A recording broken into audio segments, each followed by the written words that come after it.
ओम।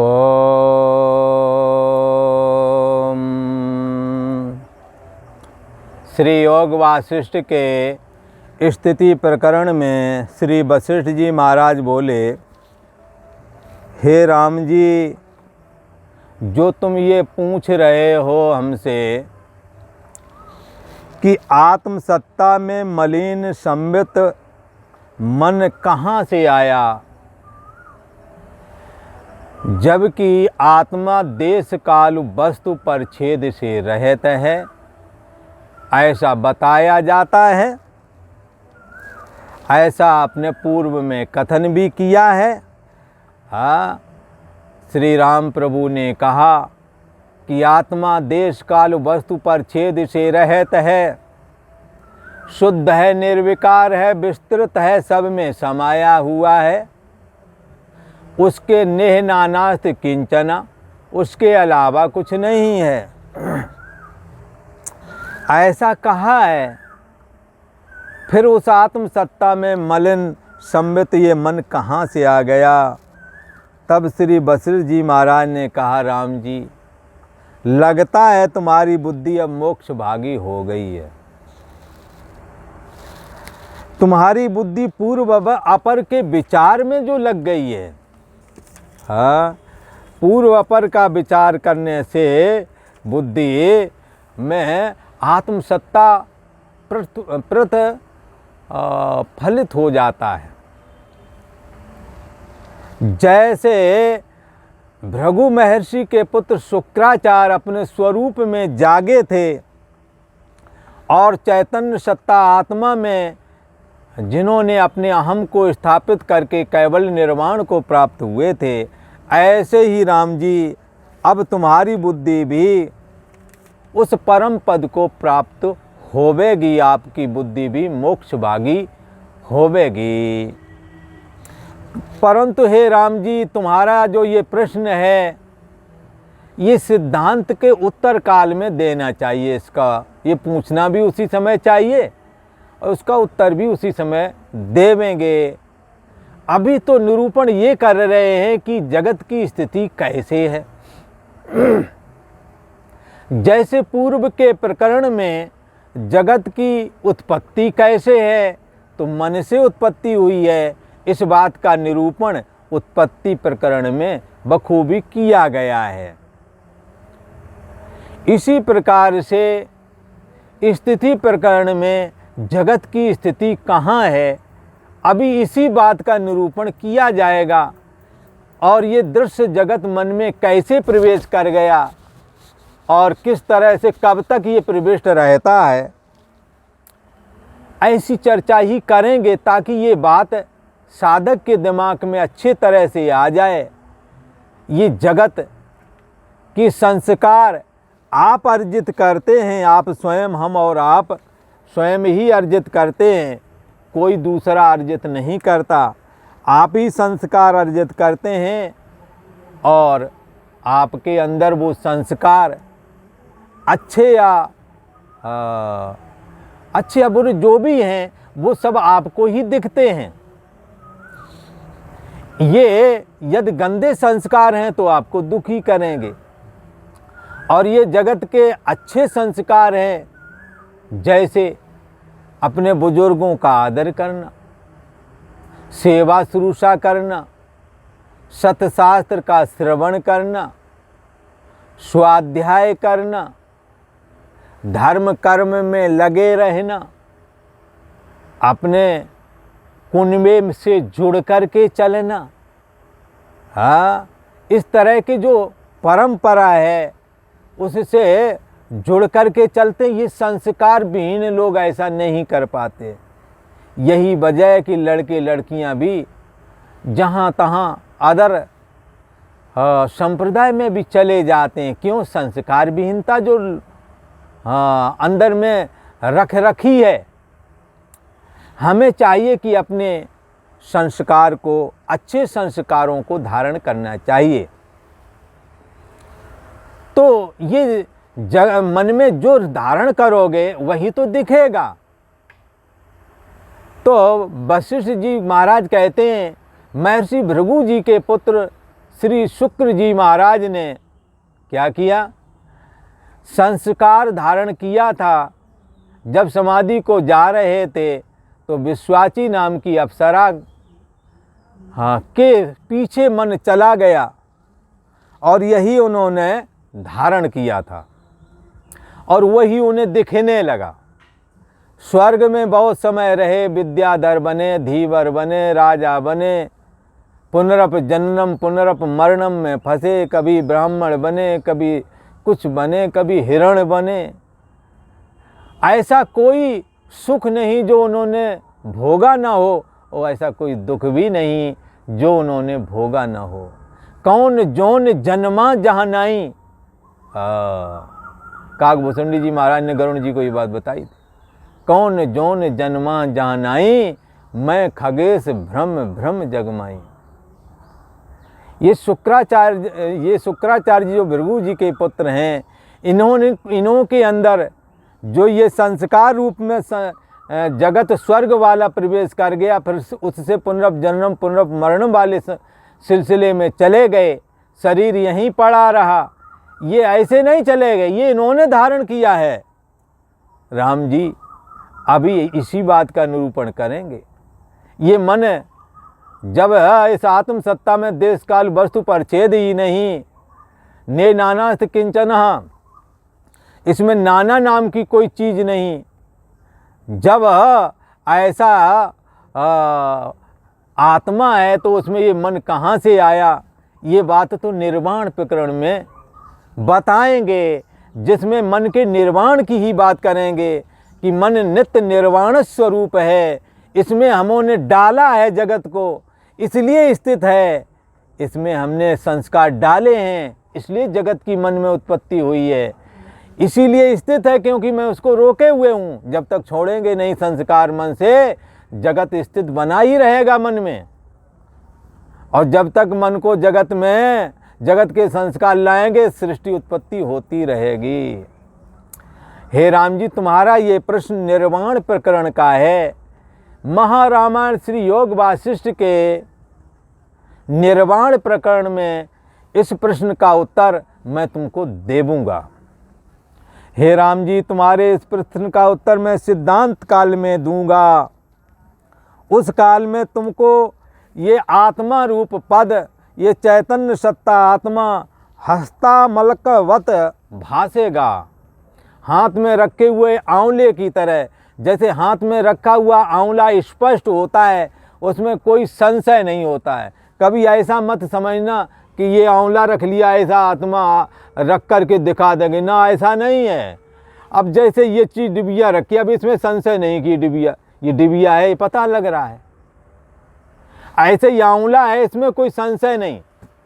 चैतन्य सत्ता बुद्धि का जो आश्रय प्रकाशक साक्षी आत्मा, वो मेरी मैं है, वही मेरी असली मैं है, वही मैं हूँ।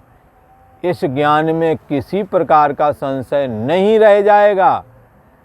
हाँ, इस उत्पत्ति प्रकरण में हमने ये निर्णय, ये निश्चय करा दिया कि सारी उत्पत्ति तुम्हारे मन में आए हुए संस्कार की वजह से हुई है, जिसका आख्यान उठाया था मंडप आख्यान, जिसमें एक पहाड़ की तलहटी में एक वशिष्ठ नाम का ब्राह्मण रहता था। उसके अंदर राजा बनने का संस्कार आया। अगला जन्म राजा का हो गया, तपस्वी था ही, पूर्ण थे ही, राजा बन गया, उत्पत्ति हो गई। अब ये उत्पत्ति कब बंद होगी? जब आप बंद करोगे। दूसरा जन्म वो राजा बनकर मर गया, दूसरा फिर राजा बना।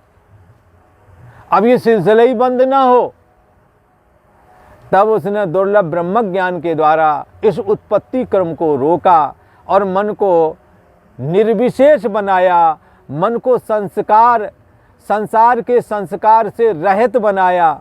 उत्पत्ति रुक गई। स्थिति भी मन की, ये मन में जो जगत की स्थिति है, जगत की स्थिति मन में किस कारण है? क्योंकि हमरा मन में स्थित किए हुए हैं। श्री वशिष्ठ जी महाराज कहते हैं, राम जी, सिद्धांत काल में तुम्हें ये बात समझ में आवेगी। क्या और कैसे समझ में आवेगी? जैसे हाथ में रखा हुआ आंवला स्पष्ट होता है, उसमें कोई संशय तो नहीं ये आंवला है। ऐसे ही चैतन्य सत्ता आत्मा मैं हूँ, ये बात स्पष्ट हो जाती है सिद्धांत काल में, अर्थात निर्वाण प्रकरण में। हे राम जी, सिद्धांत का प्रश्नोत्तर सिद्धांत काल में ही सुहाता है, अच्छा लगता है। अभी चर्चा तो कर रहे हैं स्थिति प्रकरण की और प्रश्न पूछ रहे हो निर्वाण का। अभी निर्वाण की कहाँ है? अभी तो सृजन की बात। पहले सृजन का मतलब उत्पत्ति। अब ये सृजन कहाँ स्थित है? ये उत्पत्ति का जो हुई थी ये कहाँ स्थित है? तो मन में स्थित है। जैसे भृगु के पुत्र शुक्राचार्य के अंदर स्वर्ग आदि का संसार था। हे राम जी, जिज्ञासु का प्रश्नोत्तर जिज्ञासा के काल में, जिज्ञासा के समय में ही सुंदर लगता है, अच्छा लगता है। जिज्ञासु का प्रश्न और उत्तर जिज्ञासा के समय में सुहाता है, अच्छा लगता है। हे राम जी, जैसे वर्षा का समय हो तो वर्षा काल में मोर की वाणी सुंदर लगती है, मोर सुहाना बोलता है, मोर की वाणी सुंदर लगती है और शोभायमान होती है। और शरद काल में हंस की वाणी अच्छी लगती है, सुंदर लगती है। हंस शरद काल में उनकी वाणी अच्छी लगती है और मोर की वाणी बरसात के समय बादल रिमझिम बरस रहे हैं, मोरें बोल रहे हैं। तो यहाँ कहते हैं कि वर्षा काल में मोर की वाणी शोभा देती है तो शरद काल में हंस की वाणी शोभती है। जैसे राम जी वर्षा काल के नष्ट हुए, आकाश में स्वाभाविक ही नीलिमा आ जाती है, नीला नीला आकाश दिखता है, क्योंकि बरसात होने से बादल झड़ चुके होते हैं। अब तो बादलों से रहित शुद्ध निर्मल आकाश दिखता है। उसमें जो नीलिमा दिखती है वह स्वाभाविक ही आकाश में नीलिमा भाषित होती है, कोई बनाई नहीं गई है। और ऊपर जाकर लोगों ने देखा तो आकाश ऐसा ही था जैसा यहाँ। नीलिमा तो आकाश में घन शून्यता की वजह से दिखती भर है, न कि नीलिमा आकाश में है। सच्चे अर्थों में आकाश में नीलिमा नहीं है, भाषित भर होती है। हे राम जी, वर्षा काल में मेघ की घटा शोभा देती है। हाँ, वर्षा काल में मेघ की घटा शोभा देती है। और वर्षा काल के नष्ट हुए फिर मेघ की छटा वैसी नहीं सुहाती। वर्षा, हे राम जी, तय से प्रश्न और उत्तर भी समय पर हो तब ही अच्छा लगता है। ये निर्वाण प्रकरण का प्रसंग तुमने पूछा है, मन के निर्वाण होने की बात पूछी है, ये निर्वाण प्रकरण में ही हम क्लियर करेंगे। हे राम जी, मैं तुमको मन का स्वरूप अनेक दृष्टांतों और युक्तियों से कहूँगा। यहाँ पर अभी तो ये जगत स्थित है, मन में स्थित है। ये मन में स्थित जगत को समझाने के लिए मन का स्वरूप अनेक प्रकार के दृष्टांतों के द्वारा और अनेक प्रकार की युक्तियों के द्वारा ये बताएंगे कि ये मन ही जागृत शरीर बना हुआ देह और जगत, और मन ही ये स्वप्न का सूक्ष्म शरीर बना हुआ है, और मन ही जड़ता रूप, ये निद्रा रूप, ये तीसरा कारण शरीर बना हुआ है। इसलिए राम जी, अभी इस पीरियड में तो हम मन के स्वरूप का निरूपण अनेक दृष्टांतों के द्वारा, युक्तियों के द्वारा करूँगा। और जिस प्रकार से यह निवृत्त होवेगा कि ये मन, ये जगत मन में स्थित है, मन से जिस प्रकार से जगत निवृत्त होवेगा, उसी प्रकार का क्रम, उसी प्रकार के दृष्टांत, उसी प्रकार का उपोद्घात मैं करके आपको बतलाता रहूँगा। जिस प्रकार से ये जगत निवृत्त होता है वह भी क्रम मैं तुमसे बहुत प्रकार से कहूँगा कि कैसे मन से जगत को निकालें। विचार करके देखो प्यारे, जगत बना है मन से जगत खड़ा है मन में, मन में ही जगत है ये स्थित है। हे राम जी, मन की शांति के उपाय जो वेदों में निर्णय किए गए हैं और शास्त्रकारों ने भी बड़े ही सुंदर विवेचन किए हैं मन के लिए, उनके लक्षण तुम मुझसे सुनो कि किस प्रकार से ये मन कंट्रोल में होता है। शास्त्रों ने जो कहा है उनके लक्षण तुम सुनो। चंचल मन जैसा जैसा भाव अंगीकार करता है राम जी, तैसा ही तैसा रूप होकर के भाषित होने लगता है। जैसे राम जी पवन जैसी सुगंधी से मिलता है तैसा ही उसका स्वभाव हो जाता है, और जैसे जल जिस रूप से मिलता है तैसा ही रूप हो जाता है, तैसे ही राम जी मन जिस पदार्थ से मिलता है उसका रूप उसी के रूप में वो तब्दील हो जाता है, वही रूप हो जाता है। मन से रहित जो शरीर से क्रिया करता है राम जी, उसका फल कुछ नहीं। मन से करता है यदि तो उसका पूर्ण फल होता है, यदि शरीर से करता है मन से नहीं तो कोई फल नहीं। यहाँ कहते हैं मन से रहित जो शरीर से क्रिया करता है उसका फल कुछ नहीं होता, और मन से जो करता है उसी का पूर्ण फल होता है। और आज इतना ही।